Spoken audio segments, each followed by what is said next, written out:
What's up guys, and welcome back to the channel. In today's video we are going to compare the all-new 2021 Ford Bronco to one of its older generations, a 1988 Bronco. Huge shout out and thank you to Carolina Auto Direct for providing both of these Broncos for today's video. They literally get everything in stock, ranging from the newest of the new to even older classic cars, so definitely check them out, linked down below.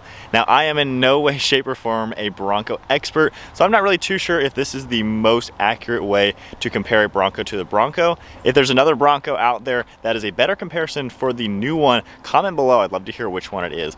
But in the meantime, we have this 1988 Bronco. It's a two-door just like this new one we have here, and they kind of have some similarities to them. We'll find that out in today's video, but I think these are pretty good to kind of compare what the old Bronco is and then how the new one is. So let's start up this comparison with what is underneath the hood of these two Broncos. As you guys are probably familiar with the all-new Bronco, you can get a turbocharged 4-cylinder or a twin turbocharged V6. This first edition, of course, has the V6. It's a 2.7 liter, 2 turbos sitting under there, and it pumps out 310 horsepower and 400 pound-feet of torque. And then if we move over to the old school, this has a massive 5.8 liter V8 engine. This is an XLT trim level.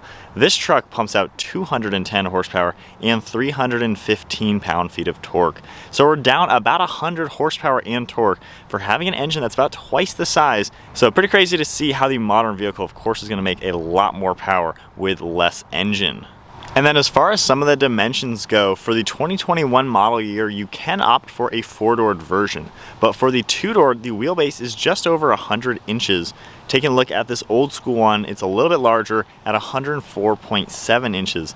And then just as reference, the 4-door new Bronco is 116 inches. So these two are pretty similar.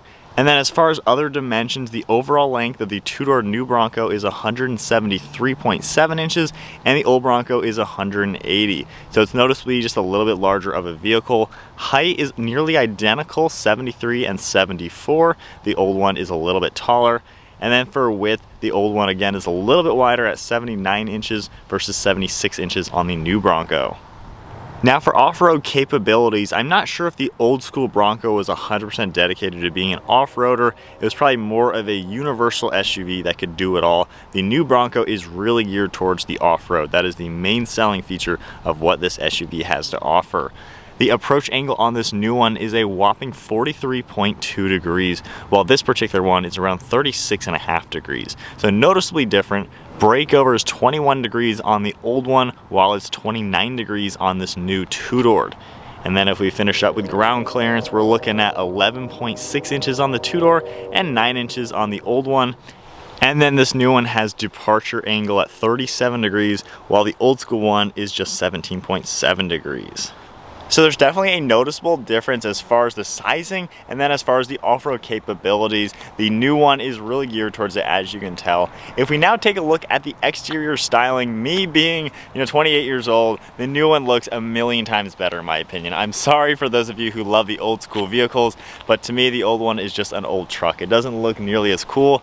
I love the styling with the new one. It has that retro theme, even though it really looks nothing like this one. So I don't know if this exact Bronco is what they were trying to make new again, but this new one does have an old school appearance.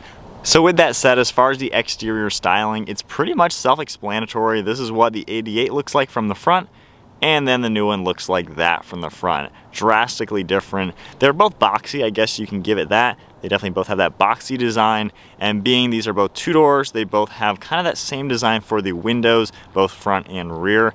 The only thing I'd really say is similar on the exterior, they each have a really sharp line going through the center side profile. You can see that line, and then this Bronco does have the same one, so I can give it that. There's also a body molding in the lower portion of the door, and then this one being a first edition, it has a graphic that can kind of mimic it.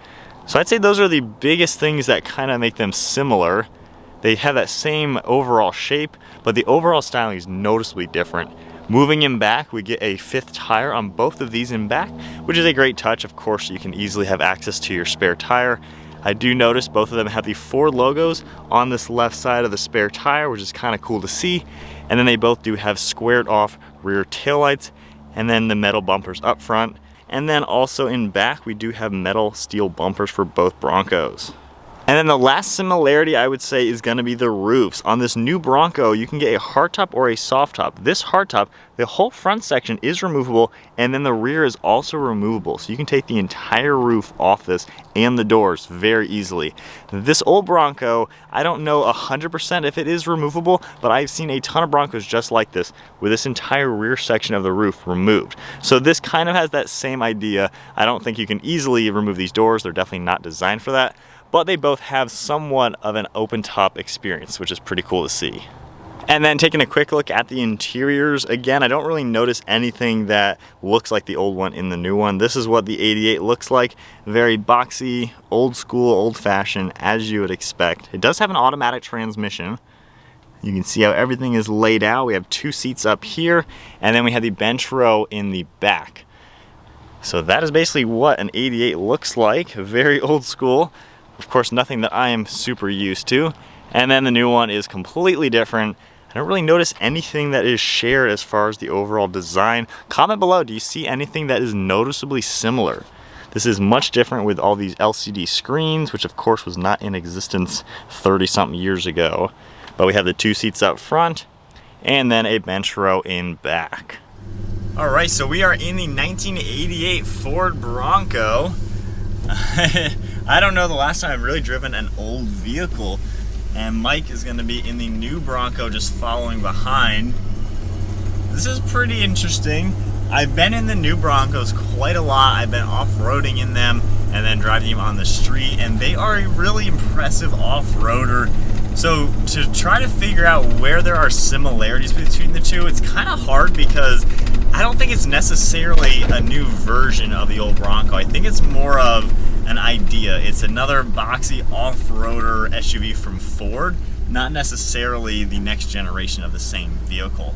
So it's going to be maybe a little bit hard to pick this apart to try to find all of these similarities and then even the differences. But nonetheless, it is definitely pretty cool to be in something like this. I think it's like a 3 or a 4-speed transmission. First gear is pretty long. Steering is definitely pretty vague. You do have a very long hood, a very squared off hood, just like you get on the old Bronco. So I think that's kind of cool how they at least have that boxy similarity. And then I do like how you have these windows right here. Get a little bit more airflow in the car. You do have air conditioning and climate control. But to see any other similarities, I don't know. They both have pretty big sun visors, which is pretty obvious. But I will say, I guess one thing I noticed is the bezels around the center console and the gauge cluster having a big square and then kind of a square. That can be somewhat of a similarity. As far as the way they drive, I wouldn't say there's anything similar between the two. Modern cars are so much more advanced comparing it to cars that were 30 years ago. They just are completely different in every way, shape, or form. I will say this is pretty comfortable though. These seats actually do a pretty good job. You don't really have an armrest in the center, comparing it to a new car, but the suspension's pretty soft, a lot of body roll, solid axles, so I don't really want to go too hard in the turning.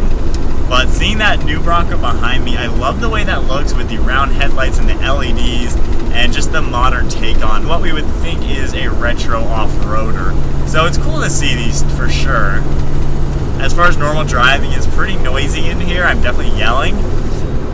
You don't get modern sound insulation or anything like that. You have a turn signal stock, I think. I'm not too sure, but I hope that's a turn signal stock. The steering wheel is pretty skinny to hold. I will say, doing that turn, I notice a similarity as far as the wheelbase goes. I like how in the two-door Bronco, when you turn it like that, especially off-roading, you can pinpoint that so well. This vehicle feels very similar when you're pinpointing this in these slow speeds. I'll do a little 3-point turn down in this neighborhood, but I can feel how, if you were to take this off-road, the fact that it has a short wheelbase just like that, you can whip this around and maneuver it just like the new Bronco. So I guess that's a big similarity between the two. If you're going to be off-roading, you know, you have that ability to pinpoint it, which is really cool. No backup camera or anything, I'm not used to that. But you can see how with his wheels turn right there, I don't know if the camera can see it, but that thing is super pinpointy. This one just the same. I think is able to do that without doing a 3-point turn, so the turning is a little bit better maybe on the new one. But I'd say that's something that's pretty similar, is kind of the slow speed handling. So if we were off-roading in these, this is gonna be similar to the new one, how the shorter wheelbase 2-door can be really good off-road, having lower overhangs and a lower wheelbase comparing it to the 4-door. I don't really know if these old ones came in 4 doors. I can't quite remember. I don't think they did, but I'm not 100% sure on that. But pretty cool for sure. I gotta say though, I love the new Bronco. The way that thing looks, it is just so cool. This one to me, I'm not really an old car fan. They don't really do anything for me. But I can appreciate where Ford was back in the day when they had the whole Bronco series. They made them for many, many years. And I know a lot of people today buy the old ones and they off-road them, they lift them, they modify them. I mean, this does have locking differentials up front. I believe they're manual axle locks, and it does have 4-wheel drive. So it's cool where I think the biggest similarity between the new Bronco and the old school one is what it can do. It's a SUV that has the off-road capabilities to it, and that's basically it. It's a boxy off-road SUV. And I think Ford did a really good job with the new Bronco, keeping it up with the times, giving it everything that a modern vehicle is going to need, having the LCD screens, the cameras, the parking sensors, and just the comfortable on-road ride quality. This car, or this SUV, it still is pretty comfortable, but you still just, of course, have the old school feelings, you know, with the, poor steering, poor handling, not powerful at all, things like that. The brakes, if I hit them, they work, but, it's nothing modern. It's nothing that I'm used to driving. So I think that's maybe the biggest similarity, is just the fact that the new one can do everything the old one can do, but it has all the modern things to make it even better. Personally, I love the new one. This is definitely cool to drive. I don't know the last time I've ever driven an old car like this, but it's definitely pretty cool to drive an old school Bronco. The windshield, I guess, is kind of similar, how it's far out and it's pretty boxy in here. So I think that's kind of everything. Those are kind of my take. I'm not a Bronco expert at all, but I'd love to hear, for those of you who really know all the generations of the Bronco, which one was the true iconic Bronco that they decided to make this new one kind of based off of. I'd love to hear that. But I think that's about it then. Huge shout out and thank you to Carolina Auto Direct for providing both of these Broncos. It's ridiculous that they get some insane cars like nearly brand new things like that, and old school vehicles like this one. Definitely check out their link down in the description below. And then if you enjoyed today's video, be sure to give it a thumbs up, hit that subscribe button, stay tuned for plenty more content, and I will have a full video of that Bronco and this Bronco in the description below, so check them out. So that's it guys, I will see you in the next video.